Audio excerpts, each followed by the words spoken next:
Welcome to this week's edition of Pit Stop. I'm Jaco van der Merwe, and I am joined by the ever-ready Charl Bosch on my right-hand side here. We're staying with Bucky's this week, and exciting news coming out at, where was it, Charl? Thailand, that the new Isuzu D-Max, or should I say just the updated Isuzu D-Max, was rolled out last week. But as always, here's Charl with all the details. Charl, first of all, what has changed? Well, let's start with the beginning. So, for South Africa, we think that the D-Max has only been around since last year, so people might be expecting, why was it facelift now when it's still brand new? The reality is the D-Max was launched in 2019, but it only arrived in South Africa last year because of dramas regarding COVID that delayed the launch. Let's just get on the same page here. This is the 7th generation you're talking about. That's true, yes. So the 7th generation made its global debut in 2019, but it only found its way to South Africa in 2022. That's it. Okay. The previous generation model, the 6th gen, is still, of course, sold here as the D-Max Gen 6, but as a more workhorse-focused version. So in other words, from 2019 to 2023, that would make it 4 years, which is around average. That's a normal life cycle. Yes. Okay. So from there, then, what has changed on this updated 7th generation D-Max? You have to look very, very hard about what has changed. So they made some changes to the frontal design. The top spec V-Cross has a new blacked out aggressive grille. Then, tell me they didn't change the dragon's eyes. Tiny little bit. Tiny little bit, not a lot, but just a tiny little bit. So that's been restyled. The tail lights have been restyled to appear, they call it a 3D L-shaped thing, which, without getting technical, so the clusters have been shaped in a sort of 3-layer L-shaped. And then inside, you get a new, again on the top range models, you get a new digital instrument cluster, a full 7-inch digital instrument cluster. The two infotainment systems, the 7 and the 9-inch, have also been redesigned to what Isuzu calls as being more user-friendly. Those who are familiar with the current D-Max will know that there are shortcut buttons below the infotainment screens.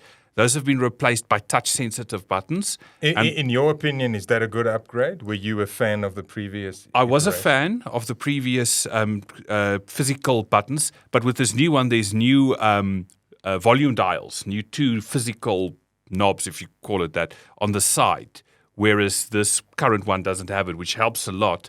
But you could also argue it's been counterintuitive because they've now replaced the touch-sensitive buttons, or the physical buttons, with touch-sensitive buttons. But it's not the first manufacturer to actually go back to a good old analog type turning. Yeah.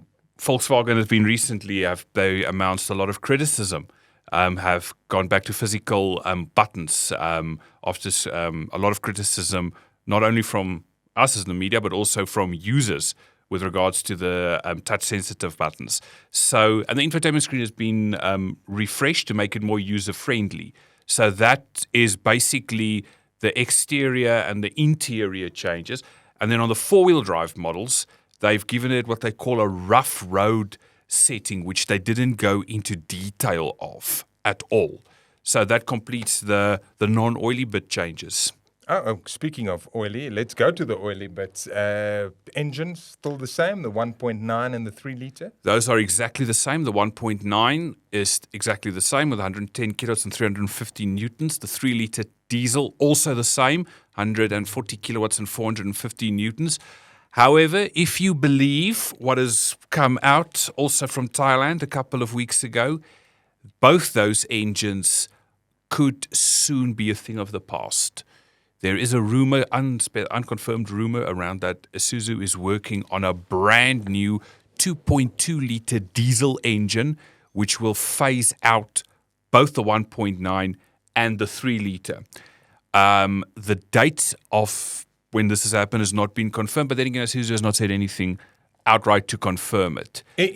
Should those rumors be true, the current platform, the 7th generation, will that be the one accommodating the 2.2 litre engine, or will it be only the next generation? It will probably be, that's one of the reasons that's unconfirmed. That's one of the things that it could potentially be that this current platform that could accommodate those new engines, because the rumors at one point also said that engine there might be a 2.4 that could happen. But that eventually didn't happen, and now there's this 2.2 rumor. The other thing is, and I know people are going to say that why you replace a 3-liter with a 2.2? Well, opening up to the 2.2 could have the knock-on effect of them perhaps introducing twin turbocharging, which is what Mitsubishi have done with the Triton, of the new Triton. So keep the single turbo 2.2, replace the 1.9, and then perhaps slap another turbo on that engine and replace as a replacement for the 3-liter. But as I said, that is not confirmed. It wasn't mentioned by Isuzu. It is just purely speculative at this point. Okay, let's go from speculative to more to current reality. When do you expect the D-Max? You said nothing's been said officially from Isuzu. No. When do you expect it to arrive in South Africa? Just ballpark figure, date, 2025, 2026? Maybe 2025, because at that point, the South African spec D-Max would only be 3 years old. Just for a tiny little bit of clarification, the difference between our D-Max and the one sold in Thailand, ours has got a strengthened load box made of stronger steel. The ride is different. There's subtle other changes. So perhaps only 2025 maybe, because this is just too early to be introduced to the country. So that could probably then coincide with the arrival of the much anticipated new Toyota Hilux. That could potentially happen. New Hilux out 2024, 2025. It's not that been confirmed yet, but that will, in a way, place Isuzu on a little bit of a back foot, because the Hilux is going to be brand new. The D-Max will then be more than 5 years, 5, 6, 7 years old by then. But so we'll have to wait and see if that eventually does happen. Like I said, it had been almost in a way, it could be a little blessing in disguise for Isuzu to at least rival the new Hilux then with a slightly updated D-Max. With this updated vehicle and with a brand new engine. If you look down Isuzu's current engine lineup, there's nothing. It's not just a question of upping the 1.9 in capacity and then making it a 2-liter. It will probably be a completely brand new engine, which is also rare for Isuzu. You seldom get completely brand new engines. So that will maybe be their best offering against the Hilux in this apparent 2.2. Very interesting. As always, we will keep you up to date as soon as we hear more, and as soon as Isuzu confirms official dates, arrivals, pricing, specification, and the works. That was it from this week's edition of Pit Stop. I'm Jaco van der Merwe. I was joined by Charles Bosch. Thank you for listening. Goodbye.